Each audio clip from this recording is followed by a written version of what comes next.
Bonjour et shalom pour cette nouvelle édition de notre magazine hebdomadaire d'analyse géopolitique intitulé Israël dans sa région, Israël au cœur du Moyen-Orient. Nous avons choisi d'aborder aujourd'hui un thème assez complexe et délicat, celui de la place qu'aurait ou devrait avoir le judaïsme et ce qu'on appelle à tort ou à raison la religion juive dans l'État d'Israël moderne.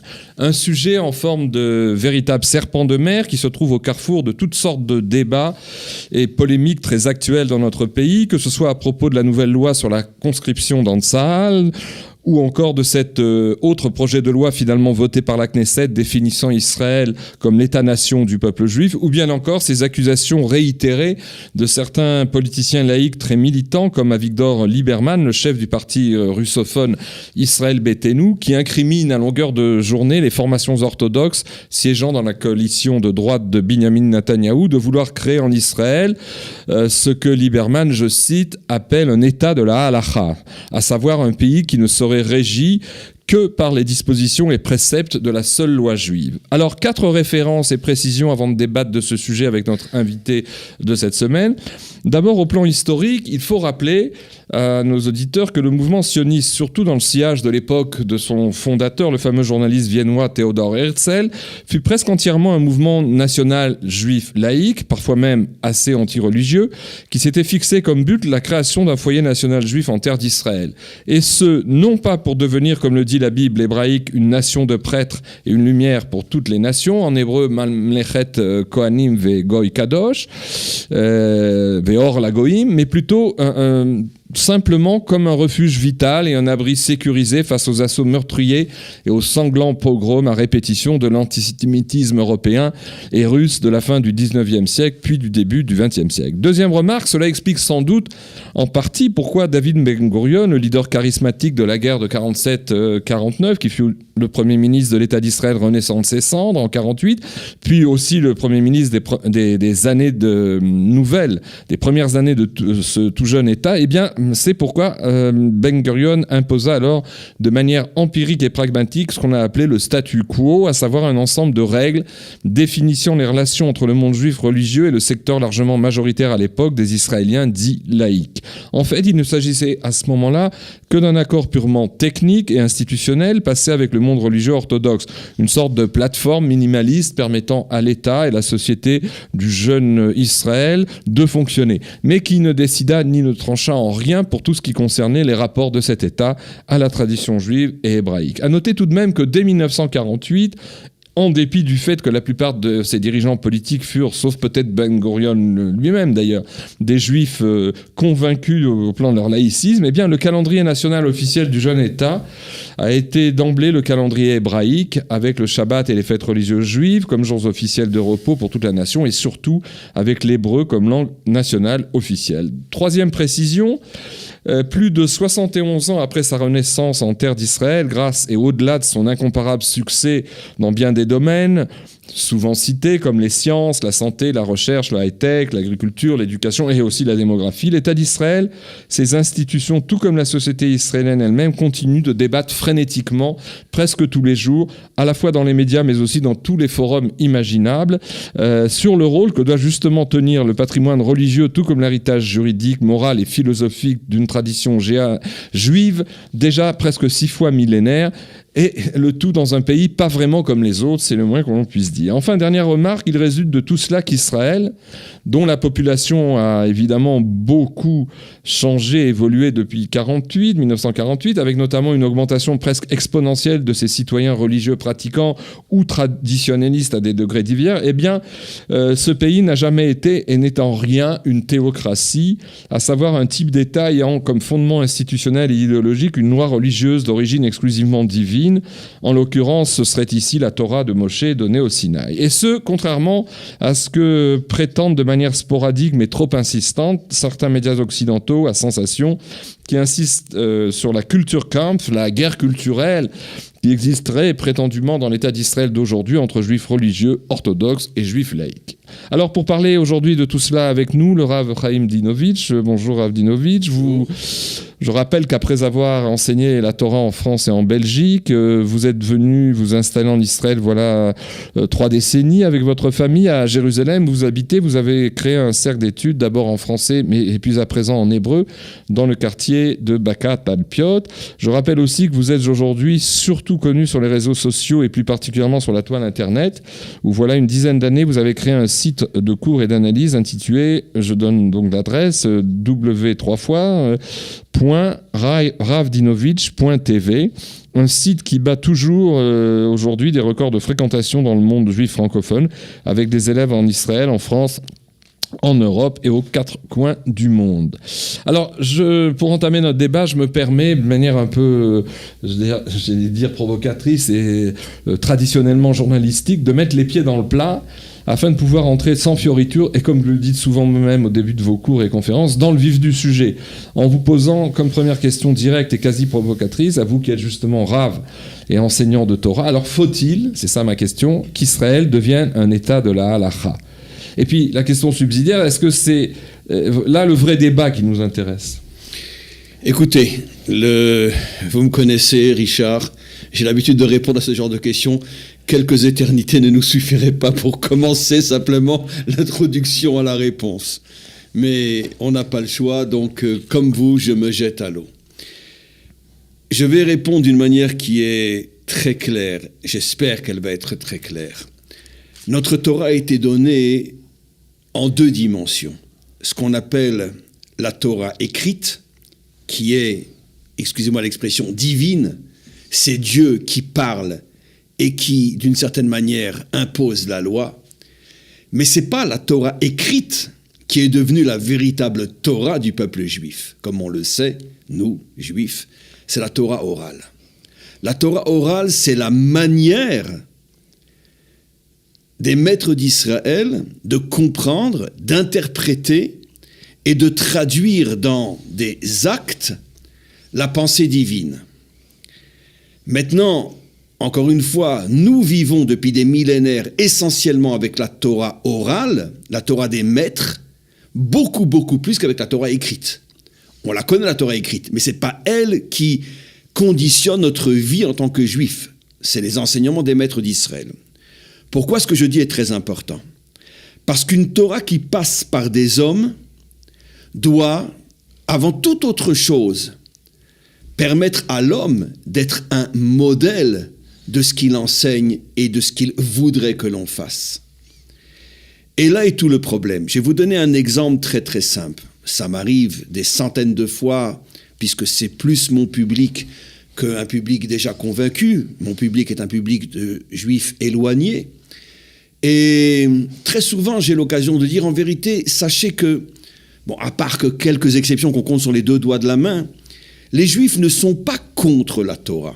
Jamais. Même ceux qui vous diront jamais. Les Juifs sont contre ceux qui représentent la Torah.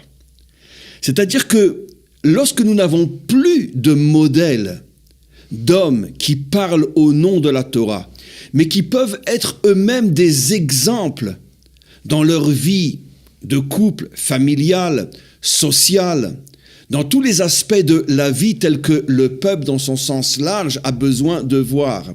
Lorsque nous n'avons plus ces modèles, automatiquement, le peuple s'éloigne de la Torah, parce que, encore une fois, la vraie Torah est la Torah orale, celle qui est transmise par des hommes, et pour que ce qui est transmis par l'homme arrive à convaincre et séduire, il faut que l'homme lui-même soit un représentant des valeurs auxquelles tout le monde a envie d'adhérer. Et le grand problème que nous avons depuis des générations, et dans notre génération plus que jamais, c'est qu'à part 2 ou 3 exceptions prêtes qui ne peuvent pas servir d'exemple parce que ce sont des gens qui sont trop grands. Je vais donner un exemple qui va faire plaisir à tout le monde. Raphaïm Kanievski, comme ça je suis au-dessus des marloquettes. C'est évident que c'est injuste, absolument hors du commun. Mais tout le monde va se dire, mais moi je ne serai jamais comme lui, moi j'ai besoin d'un modèle plus proche de moi. Abordable. Et on s'aperçoit aujourd'hui, et je prends toute la responsabilité de ce que je dis, c'est que le monde qui est censé représenter la Torah, aujourd'hui n'est plus un modèle qui peut convaincre et séduire ceux qui, pour l'instant, n'adhèrent pas encore à la Torah. Parce que sur le plan des qualités, sur le plan du vécu, sur la manière de se comporter, sur la manière de parler. Même un juif qui mange kasher et qui fait Shabbat aujourd'hui n'est pas démesurément mieux qu'un juif qui mange du porc à Kippour. Et donc, la seule différence entre les deux, c'est que l'un respecte le Shabbat et l'autre ne le respecte pas. Mais si je prends l'homme en tant que tel, est-ce qu'un homme aujourd'hui qui est barbu et qui met les tefilines est foncièrement un homme mieux que celui qui ne les met pas? C'est très grave ce que je dis, mais malheureusement c'est très vrai. Et donc, automatiquement, je ne peux pas venir au nom de la Torah pour dire tout le monde devrait suivre la Torah, parce que les gens ne vont pas entendre Torah, ils vont entendre ou voir celui qui parle de la Torah. Ils vont dire, mais attends, je comprends pas. Moi, j'ai des problèmes avec ton épouse, toi aussi, tu as des problèmes avec ton épouse. Moi, j'ai des problèmes avec mes enfants, toi aussi, tu as des problèmes avec tes enfants. En plus, est-ce que tous ceux qui font Shabbat sont des gens qui sont honnêtes dans les affaires, dans ci, dans ça, etc. Non, tous les problèmes que nous avons chez nous, vous les avez chez vous. Donc, automatiquement, qui peut nous convaincre que la Torah est véritablement le chemin à suivre? Alors, l'état de la halacha, c'est pas pour demain. Donc, en vérité, vous savez, il y a un Zohar absolument incroyable. Le Zohar dit que le Mashiach viendra pour faire teshuva aux gens qui sont dans la Torah. Intéressant. Oui. En en araméen, Mashiach ba kede le'ativ betufta et atzadikim. Il vient pour faire teshuva aux justes. Juste sur le plan de l'application de la Torah. Parce que ce que le monde de Torah ne comprend pas aujourd'hui, c'est que le fait d'être quelqu'un qui effectivement observe Shabbat dans les moindres détails, le fait de manger kasher dans les plus hauts niveaux de kashrut, le fait d'avoir les meilleures paires de tefilin ou les meilleures mezuzot, ne fait pas encore de moi un homme exemplaire. Et donc je ne peux pas parler de halakha au peuple juif tant que la halakha ne sera pas représentée par des hommes et des femmes qui, dans tous les domaines dont a besoin la société, le couple, la famille, le travail, l'engagement dans le pays, tant que ces modèles n'existeront pas, évidemment que la majorité du peuple n'a pas envie de suivre la halakha, parce qu'elle n'a pas envie de suivre quelque chose de théorique.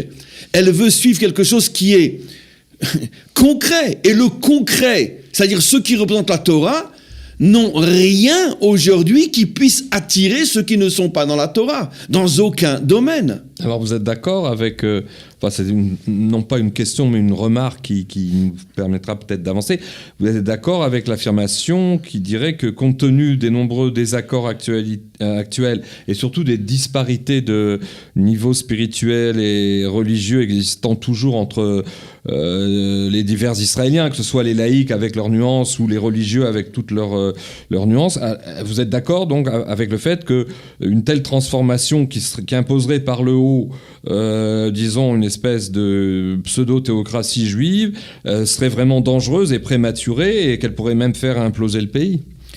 Je pense que ça serait la chose la plus dangereuse qui mettrait en péril tout le retour d'Israël sur sa terre et qui retarderait peut-être de plusieurs centaines de millions d'années la venue du Mashiach. Je plaisante bien sûr, mais je le dis de manière extrême. Qu'est-ce que je veux dire par là?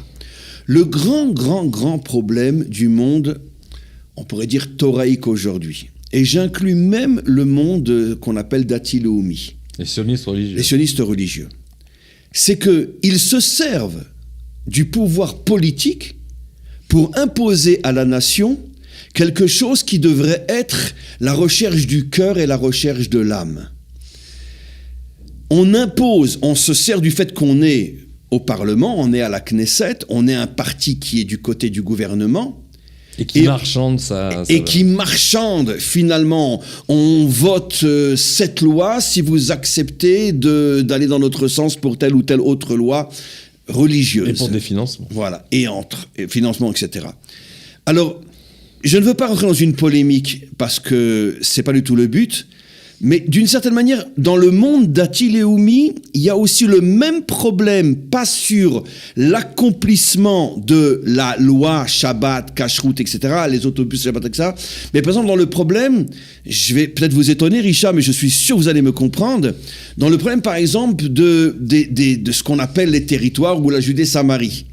On se sert du pouvoir politique pour finalement, entre parenthèses, imposer politiquement notre présence dans ces endroits-là, sans faire le travail de fond de convaincre le peuple juif que la Judée et la Samarie est à nous. D'ailleurs, c'est pas de moi. Je l'ai entendu de mes propres oreilles de la part de la plupart des rabbinim du Gush Katif. Après l'expulsion du Gush Katif, je ne veux pas citer leur nom.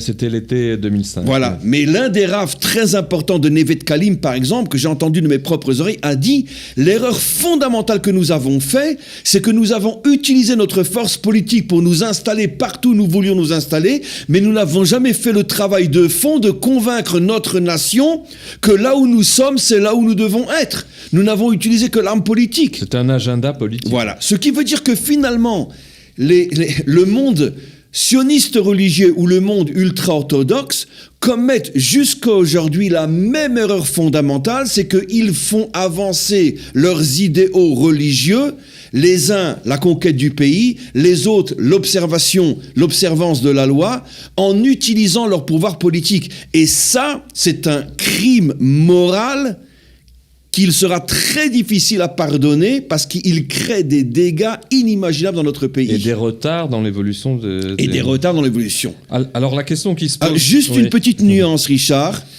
En réponse à cette erreur fondamentale, par exemple, que le monde sioniste religieux a compris, après le Gush Katif, ils ont quelque chose d'extraordinaire qui est le Garin Torani. En ville. Ils ont envoyé dans toutes les villes d'Israël des groupes de gens adhérents à cette idéologie religieuse dans toutes les villes d'Israël pour être présents et pour pouvoir parler, pour pouvoir enseigner.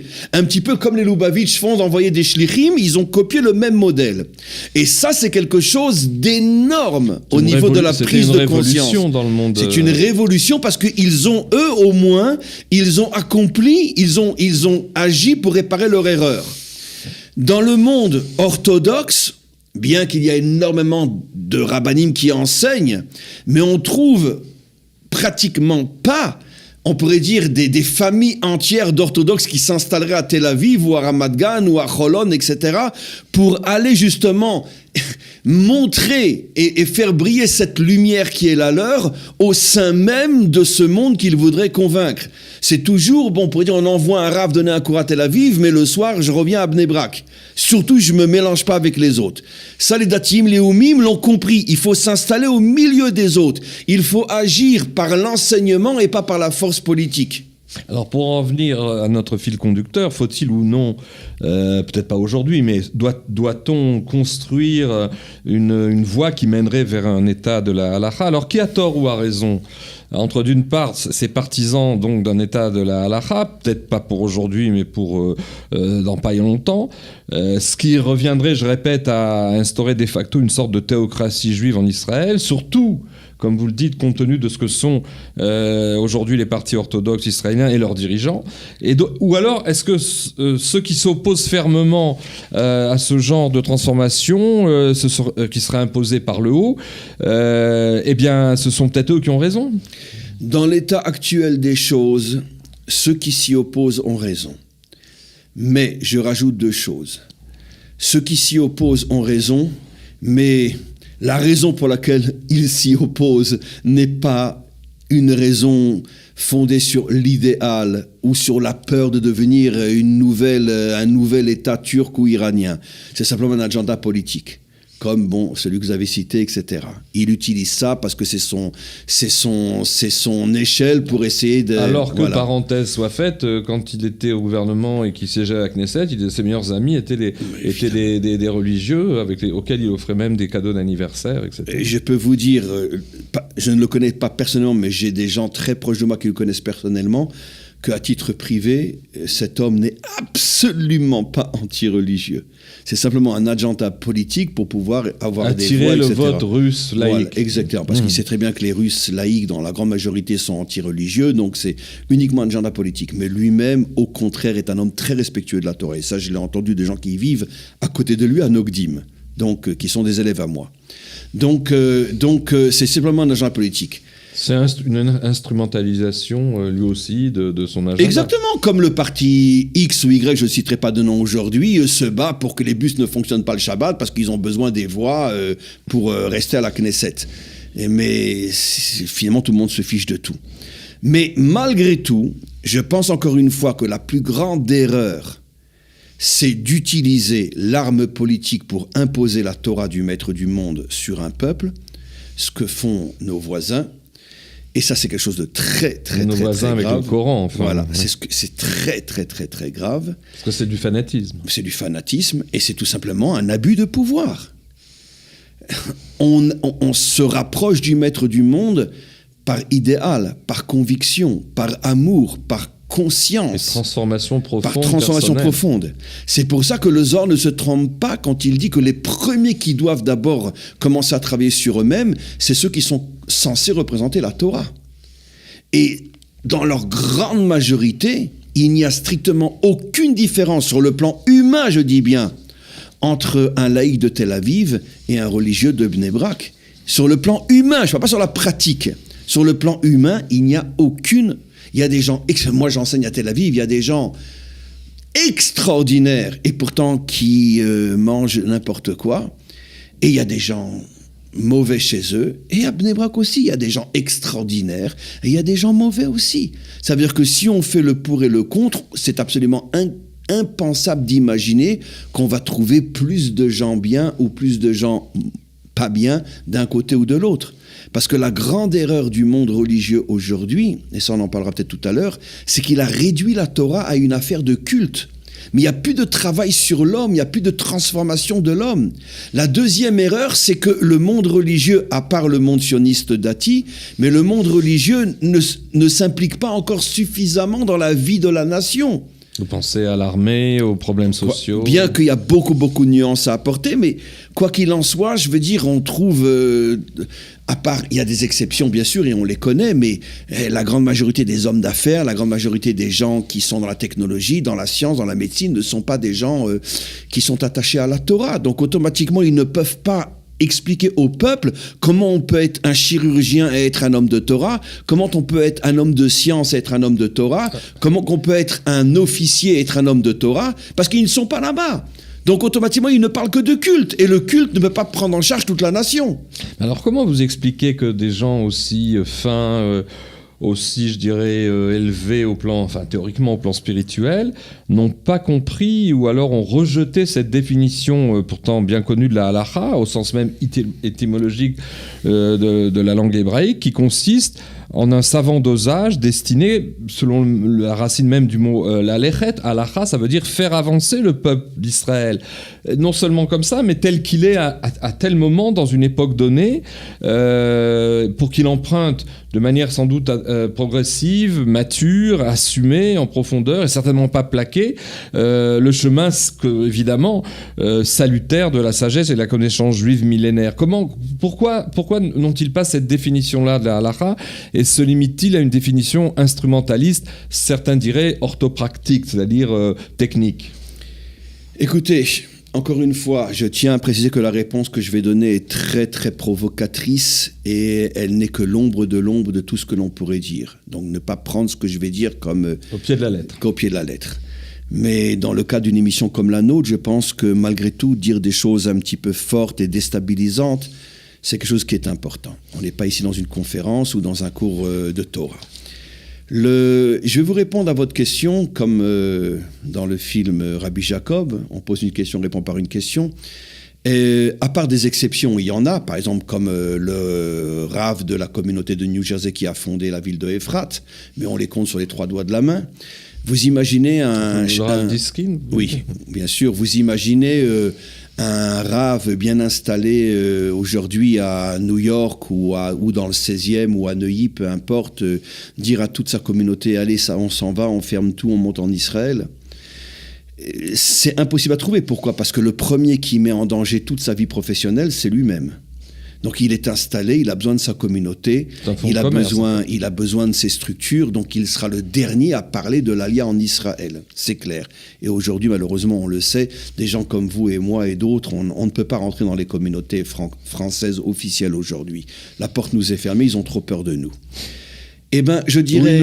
Ils ne veulent pas nous comprendre, c'est pas tant... Exactement. Il y a des exceptions, bien sûr, mais disons qu'elles sont de plus en plus rares, parce qu'eux-mêmes, après, ont des problèmes. depuis, on va dire, je ne vais pas remonter trop loin, on va dire que depuis quelques décennies, je parle du monde orthodoxe uniquement, bien que le monde d'Atil et Oumi est en train, sans s'en rendre compte, de rejoindre ce que je vais dire, sans s'en rendre compte au niveau des yeshivot, etc. Mais le monde, si vous voulez, orthodoxe, s'est installé dans un système, on pourrait dire, économico-social, qui est essentiellement fondé sur les yeshivot, le kollel, etc., etc. Des structures structures qui d'une certaine manière aussi permettent à 99,9% des rabbanim de trouver aussi un moyen de parnassa, de salaire, etc. Et vous imaginez un rave qui a 8 enfants à marier et à installer, qui est à la tête d'une grosse institution talmudique, dire à tous ses élèves, à 18 ans, vous partez tous à l'armée ? Oui, comme celle qu'on a derrière en photo, qui est le Beth Midrash, le centre d'études de la Yeshiva de Ponyovitch, qui d'ailleurs, soit dit entre parenthèses, même si elle est ultra-orthodoxe, hisse sur son toit le drapeau d'Israël à chaque Yom HaAtzmaut, ce qui est un scoop... fondé, parce que le Rav Kahneman, ça aussi c'est une discussion qu'on pourrait avoir, une émission en tant que telle, il y a toujours un déphasage énorme entre les grands, les vrais grands, et les élèves qui les suivent. Mais le Rav Kahneman, bien sûr... Et c'est lui qui avait imposé de montrer un certain lien avec Yom HaAtzmaut, etc. Mais pour revenir à ce que je dis, c'est absolument impensable qu'un Rosh Yeshiva qui a 300 ou 400 ou 500 élèves dise à ses élèves de 18 à 21 ans, je ne vais pas vous voir. Il va se retrouver à la rue, comment qu'il va manger ? Donc, c'est malheureusement vrai ce que je dis. Depuis des décennies, les structures thoraïques se sont construites sur le fait que des milliers de jeunes ne vont pas travailler, ne vont pas à l'armée, ne s'investissent pas parce que c'est la fin du monde thoraïque. Enfin, d'un monde thoraïque hérité dans ces structures de l'exil. Mais justement, c'est ça le problème, c'est ce que je voulais dire. Le monde d'Atil et Oumi est en train, sans se rendre compte, de faire la même erreur. Aujourd'hui, dans les grandes yeshivot que je ne citerai pas, avec à leur tête des gens extraordinaires, on commence à repousser l'armée de plus en plus, on y va de moins en moins, on ne fait qu'un an ou un an et demi, etc. On s'auto-dorxise en quelque sorte. Et même le monde d'Atil et Oumi, sioniste est en train de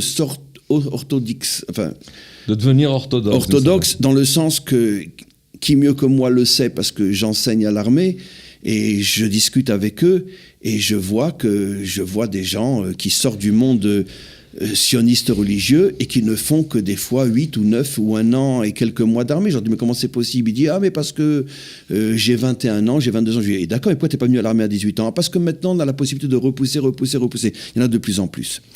Donc, ce qui veut dire par là que finalement le monde religieux vit sur des structures qui tiennent en otage la jeunesse israélienne religieuse et qui l'empêchent de s'investir dans la nation parce que ça met aussi en cause toutes les structures sur lesquelles vivent 99% des rabbanim aujourd'hui. Des structures surannées. Et d'ailleurs, voilà. Pour aller un peu plus au fond et éclairer sous un autre angle ce dont nous parlons, comment se fait-il que, au plan justement des leaders de l'orthodoxie charédite, c'est-à-dire l'ultra-orthodoxie très religieuse de Bnei Brak et d'ailleurs, ou aussi dans certains secteurs du sionisme religieux, on ignore à ce point le mouvement, je veux dire, assez extraordinaire de retour aux sources, pas seulement de la pratique, d'une certaine manière de faire Shabbat, comme on peut le voir à Tel Aviv, mais aussi le retour à l'étude dans toute sa diversité et un retour,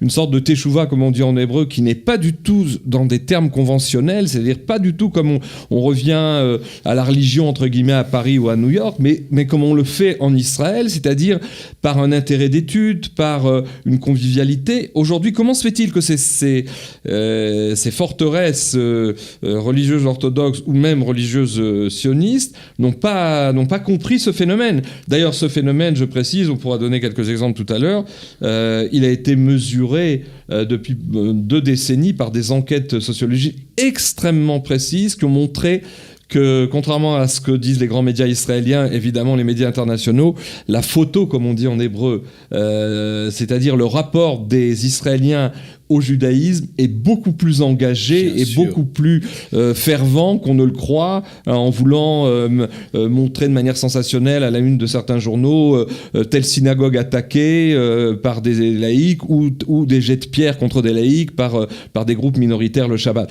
Et donc, comment se fait-il que ces forteresses ignorent des réalités qui sont pourtant mesurées sociologiquement et qui montrent que le peuple d'Israël est en train de revenir à son héritage par-delà tous ces blocages? Écoutez, je vais faire très très vite, Richard. Je commence à répondre à votre question par une histoire vécue.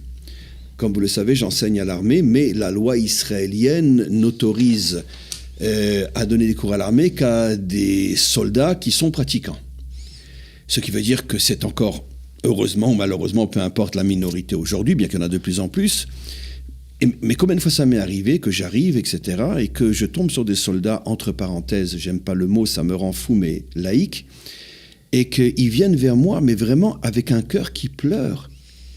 Et ils viennent et ils me disent, mais Rav, faites quelque chose, pourquoi nous, on n'a pas le droit d'avoir des cours de Torah? Alors la première fois que ça m'est arrivé, je lui ai dit, mais tu n'es pas religieux. Et il me répond, mais qu'est-ce que tu en sais? Parce que j'ai pas une kippa sur la tête, mais que te dis pas que moi aussi j'ai envie d'étudier la Torah? Et combien de fois ça m'est arrivé, d'accord, que je donne un cours de Torah, et je vois des tas, même des jeunes filles, qui viennent et qui me font signe du doigt, je peux m'approcher? Et alors je demande l'autorisation, entre parenthèses, ça vous dérange s'il y a 2 ou 3 jeunes filles qui se mettent dans le coin, etc. Bon, tous répondent évidemment que non. Mais ils viennent écouter. Ça veut dire, c'est pour confirmer ce que vous dites. C'est qu'évidemment, il y a un réveil au niveau de la nation, une soif, et ça n'a plus rien à voir si j'ai une kippa ou j'ai pas une kippa. Maintenant, je vais répondre. Richard, le problème n'est pas nouveau. Le problème a commencé le jour où le monde a été créé, selon le langage biblique. Il y a toujours eu un conflit d'intérêts énorme entre l'établissement, qu'il soit laïque, religieux, politique, etc., l'établissement et le peuple et la nation. L'établissement, pour le pouvoir, l'argent, les honneurs, les prérogatives, a toujours essayé de tout ramener à lui. Et les nations, les peuples ont toujours été étouffés. Et c'est le problème que nous avons aujourd'hui. Il y a un réveil au niveau... Je donnais récemment un cours en hébreu où j'expliquais cette notion-là, que la délivrance ne se fera pas par le haut, mais par le bas. Une véritable révolution qui viendra du peuple et qui fera tomber finalement toutes les barricades de l'établissement. y compris religieux. Et surtout religieux. Surtout. Parce que c'est le plus grand obstacle à la délivrance. Manitou avait dit une phrase dont il a le secret, vous savez, ces phrases humoristiques. Eh bien, quand le Mashiach viendra, même les rabbins, ils seront sauvés. Même les rabbins seront sauvés. C'est ce que dit le Zohar, que le Mashiach vient pour faire teshuva aux tzadikim, aux justes, entre parenthèses, juste par rapport au culte. Et donc, le problème que nous avons aujourd'hui, c'est que, évidemment que l'établissement ne peut pas voir d'un bon œil ce réveil populaire non conventionnel, parce qu'ils veulent tout ramener à eux. Parce que c'est le pouvoir, c'est l'argent, c'est tout ce que vous voulez. Le grand problème qu'a ce réveil populaire, c'est qu'il n'a pas suffisamment de gens à leur côté qui ne font pas partie de l'établissement et qui vont les aider à progresser sans rentrer dans des structures. Je raconte toujours cette histoire, mais qui est tellement symbolique de votre question. Ces 2 rabbanim qui s'occupent de ramener les gens à la Torah, qui se rencontrent et qui discutent. Il y en a un qui dit « Oh, tu sais pas ce qui m'est arrivé la semaine dernière, je suis arrivé, tu te rends compte, un pilote de chasse israélien, je suis arrivé à le sortir de l'armée, à le rentrer dans un kollel. » C'est-à-dire un endroit où on étudie toute la journée. Tu te rends compte ce que j'ai fait? L'autre, il dit, mais tu sais pas ce que moi j'ai fait la semaine dernière? Je suis arrivé à convaincre un pilote de chasse de faire rentrer un livre de Torah dans son avion. Oui, c'est 2 directions bien opposées. Et c'est ça le problème, c'est qu'aujourd'hui, le monde de la Torah ne rentre pas dans les structures de la nation. Il sort les gens de ces structures-là pour les amener à étudier la Torah ou devenir religieux, etc. Mais personne ne s'occupe vraiment de transformer les structures de la nation pour qu'elles puissent devenir des réceptacles qui adhèrent à la Torah.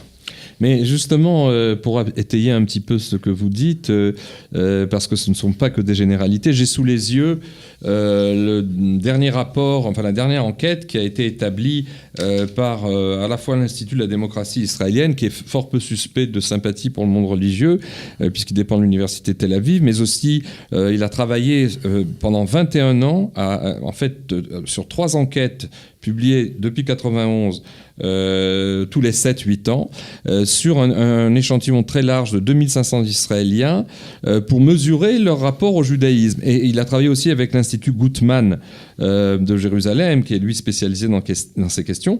Et en 91, 99 et 2009, on attend d'ailleurs la dernière livraison ces jours-ci pour la 4e enquête. Ils ont mesuré donc le degré d'engagement des Israéliens par rapport aux différents aspects de la vie juive. Alors je ne peux pas citer tous les chiffres, mais c'est extrêmement rafraîchissant de lire les résultats qui sont publiés à chaque fois dans un document de 100 pages, qui sont assez sérieusement établis. Et ça s'intitule, ces études, les Juifs israéliens et leur rapport à la judéité. Donc 3 enquêtes, dont voici les résultats de la dernière de 2009-2010. Je cite en vrac. Comportement face aux pratiques juives traditionnelles. Circoncision. Combien d'Israéliens font la circoncision ? 94%. La bar mitzvah, 91%. La bat mitzvah pour les filles, 83%. Marié par un rabbin, 80%. La shiva, la semaine de deuil, Dieu nous en préserve, 92%. Enterrement juif, 86%. Le kiddush le kaddish, avec des proches, 90%. Autre angle du rapport disons, à la pratique, c'est l'observance des fêtes du calendrier juif. Je disais tout à l'heure que le calendrier a été le calendrier hébraïque. Yom Kippour, 70%. Les bougies à Hanouka, 82%. C'est d'ailleurs la fête la plus populaire. Lire la Megillah d'Esther pour Purim, 36%. La veille étude de Shavuot a moins de succès avec 20%. Ce qui est déjà malgré tout énorme. Ce qui est déjà énorme. Le 5e Parce qu'il s'agit d'être réveillé toute la nuit à étudier la Torah. Assister au Seder de Pessah, plus de 90%. Bien sûr. Ne pas consommer de Hametz pendant Pessah, 67%. Et marquer le coup seulement des autres fêtes, c'est-à-dire marquer le coup même si on ne le fait pas selon la halakha, 85%. En ce qui concerne le Shabbat... Il y a un changement fabuleux. C'est des chiffres. En ce qui concerne le Shabbat, il y a d'abord les mitzvot positifs, c'est-à-dire qu'est-ce qu'on doit faire et ce qu'on ne doit pas faire. 84% passent le samedi en famille. Vous vous rendez compte ? 69% font un repas spécial le vendredi soir. 66% allument les bougies, presque donc les 2/3. 60% font le kiddush le vendredi soir. Et en ce qui concerne les mitzvot négatives, c'est-à-dire ce dont on doit se retenir, il y a quand même 65% qui regardent la télé, 52% qui surfent sur Internet, c'est-à-dire qu'en fait que 1 sur 2 seulement, et 1/3, 37% qui font des activités sportives, 29% qui mangent à l'extérieur, 1/3, et 16% seulement qui font du shopping, et 11% seulement qui travaillent. 90% d'Israéliens ne travaillent pas le Shabbat. Alors, en ce qui concerne la cacheroute aussi, c'est assez intéressant. 72%, plus des 2/3 des Israéliens ne mangent jamais de porc. 76% mangent kasher à la maison, c'est-à-dire les 3/4. Mais il y en a que 70% qui mangent kasher dehors, puisque quand on est dehors, c'est plus difficile, etc. Alors, un dernier indicatif, c'est la place de l'étude juive et de l'étude du judaïsme. 71% considèrent comme important, voire très important, l'étude des textes juifs. Et c'est d'ailleurs ça le sens de ce retour, c'est que les gens, même s'ils n'ont pas de kippa, veulent s'asseoir, étudier la Bible, étudier le Talmud, étudier le Zohar. Et c'est ce phénomène ce qu'on appelle les yeshivot laïques, ou des lieux d'études qui sont de véritables forums, où il y en a à peu près une centaine dans le pays. C'est un phénomène hallucinant, où étudie des gens d'horizons très différents.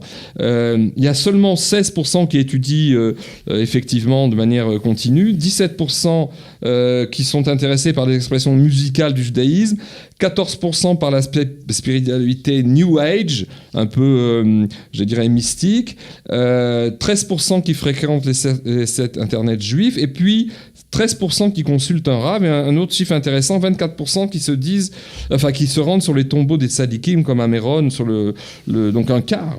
Enfin, dernière indication qui est encore plus rassénérante, Rav, et là on tombe de haut par rapport au cliché. 80% des Israéliens estiment que Dieu existe pour eux.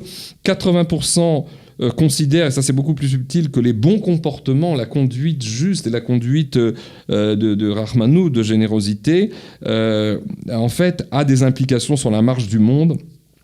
77% considèrent qu'une force supérieure gouverne le monde. Ça, c'est donc les chiffres des Israéliens. C'est énorme. 72% considèrent que prier permet de se sortir d'une mauvaise situation. Plus des 2 tiers. 67% le peuple juif et le peuple élu, il faudrait savoir encore ce que ça veut dire.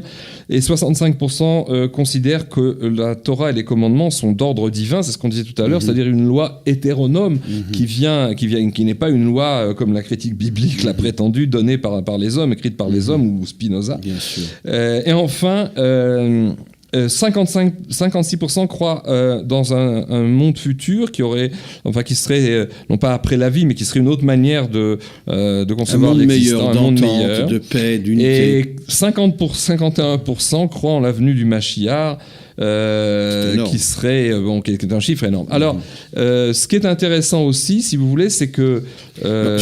Ces chiffres sont d'autant plus incroyables que, visiblement, au niveau de la vitrine, c'est pas comme ça. Les religieux représentent peut-être 20% du peuple. Oui, c'est ça. Dans l'enquête, il y a 7% de Haredim, 15% d'orthodoxes. Alors voilà, donc ça fait un quart. Un quart. Et 32% de traditionalistes. Intéressant. Et donc, en fait, ceux qu'on appelle les laïcs ouverts, c'est-à-dire 43% se définissent comme ça, c'est-à-dire qu'ils sont ne le sont que dans leur extériorité. Il n'y a que mais 3% de laïcs sectaires qui sont contre tout, etc. Ils ont pratiquement disparu. Alors, une dernière indication formidable qui laisse augurer, même que quelqu'un comme Lieberman risque de se planter, si je peux y parler vulgairement, c'est que figurez-vous que quand on a commencé cette enquête en 91, les Russes venaient d'arriver et il y a eu un léger recul entre l'enquête de 91 et 99, parce que le million de Russes, enfin en tout cas 6 à 700 000 Russes qui sont arrivés pendant ces années-là, sont arrivés déjudaïsés, certains avec des problèmes d'identité, et finalement les chiffres... reviennent. Attendez, justement, les chiffres ont baissé. Les chiffres de toutes ces mises-votes, là je vais vous donner les derniers chiffres, mais ils ont baissé entre 91 et 99 un petit peu, parce qu'ils faisaient partie de l'échantillon et ça a fait baisser les quotas. Mais par contre, on a remarqué entre les chiffres de 99 et 2009 que les chiffres de 2009-2010 étaient encore supérieurs à ceux de 91. Ça veut dire quoi ? Ça veut dire, sans devenir pour autant des orthodoxes, bien sûr, mais ils reviennent à l'identité juive. Les Russes se sont intégrés dans le pays et devenant israéliens, ont pris les coutumes du Shabbat, ont pris toutes ces attitudes et c'est ce qu'ils appellent le coefficient russe montre que le peuple d'Israël est en train de prendre un chemin qui est de retour aux sources. C'est absolument formidable. Et alors justement, comment faire que les cadres qui sont potentiels, que ce soit des enseignants ou des exemples dont on parlait tout à l'heure, ne connaissent pas ces phénomènes et ne les étudient pas suffisamment. Et encore une fois, Richard, parce que ce phénomène dérange, parce qu'il déstabilise l'établissement, et je pense que la seule réponse que nous avons aujourd'hui, et c'est ce qui va se passer, et je sais que ça commence à se passer, il faut qu'il y ait de plus en plus d'enseignants de Torah qui se démarquent totalement de l'établissement, qui refusent d'adhérer à quelque mouvement que ce soit à l'intérieur, on pourrait dire, des étiquettes juives, je suis chassid, je suis ci, je suis ça, etc. Je suis tout simplement un juif qui étudie, qui enseigne la Torah, point. Et quand le peuple va voir qu'il y a de plus en plus sur le terrain d'enseignants qui ne se réclament d'aucun mouvement, c'est ce qui va permettre au peuple d'avoir confiance et de revenir de toutes ses forces. Et c'est ce qui va permettre de faire tomber les barricades. Parce que la délivrance dépend d'abord de faire tomber l'exil, le judaïsme d'exil qui s'est installé en Israël. Comme je dis toujours, et je sais que ce que je vais dire va faire très mal, mais ceux qui me connaissent savent que mon cœur est trop pur pour vouloir faire du mal. Mais je suis Lubavitch, je suis Breslev, je suis Gour, je suis un juif tunisien, je suis un juif marocain. Mais comment tu peux parler comme ça ? Tu es en Eretz Israël. Ça veut dire quoi ? Mais tu sais ce que veut dire le mot Breslev, le mot Lubavitch ? Ce sont des villes de Russie ou d'Ukraine. Tu vis à Jérusalem. Alors... Donc il faut faire tomber ce judaïsme galoutique et recréer le judaïsme authentique qui est l'identité juive de l'Israélien qui est né et qui vit sur sa terre. Dernière remarque en forme d'allusion et de question, sauf Maaseh B'Marshava Trila, on parlait de Théodore Herzl tout à l'heure, c'était sa Askara, le souvenir de sa mort la semaine dernière.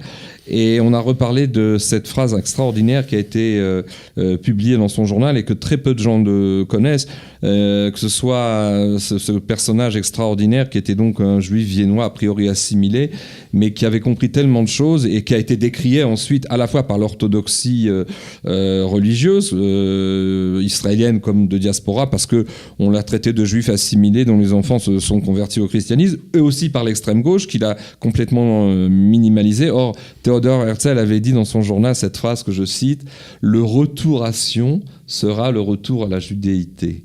Et c'est une phrase hallucinante, une phrase prophétique. Il a tout compris. Enfin, je préfère ce que vous avez dit. C'est une phrase qu'on lui a mis dans la bouche. C'est vraiment une prophétie. Ouais. Parce que le judaïsme est mort en exil. Et aujourd'hui, il essaye de se réimplanter sur notre terre. Et c'est pour ça qu'il retarde la délivrance. Et quand on arriverait à une situation où, quand on demanderait à un juif qui tu es, et qu'il répondra tout simplement « je suis israélien » ou « je suis juif », à ce moment-là, le Mashiach se dévoilera. Vous me faites penser, puisqu'on arrive au terme de notre émission, à ce slogan qui était apparu pendant la période d'Oslo, la période difficile, non pas de guerre civile, Dieu nous en préserve, mais d'opposition sur l'avenir de la terre d'Israël, après les accords d'Oslo. Il y avait eu le sticker bien connu Aham à Golan, le peuple avec le Golan, mais il y avait un autre sticker moins connu, mais qui est exactement au centre de notre révélation, qui disait, alors je vais dire en hébreu, après je traduirai, à Manigim Chalashim, Avalaam Chazak, c'est-à-dire les dirigeants politiques, religieux, peu importe, tous les dirigeants, la hiérarchie élitiste, l'élite du pays est prisonnière de ces schémas, elle est faible donc, mais le peuple est fort, et c'est ça qui va donner la direction des années qui viennent. C'est pour ça que la phrase qui résume, comme je le rapporte dans mes cours, le Mashiach, c'est Ish Tsemar ou Mitarta Vitzmar, un homme qui poussera à partir du bas. Un homme qui sera la véritable voix du peuple et pas la voix de l'élite qui écrase notre peuple et les peuples depuis que le monde est monde. Et la délivrance, c'est la révolution des peuples qui mettra fin une fois pour toutes à la direction des peuples par une élite qui ne pense finalement qu'à son agenda personnel, même sous couvert de Dieu et de Torah.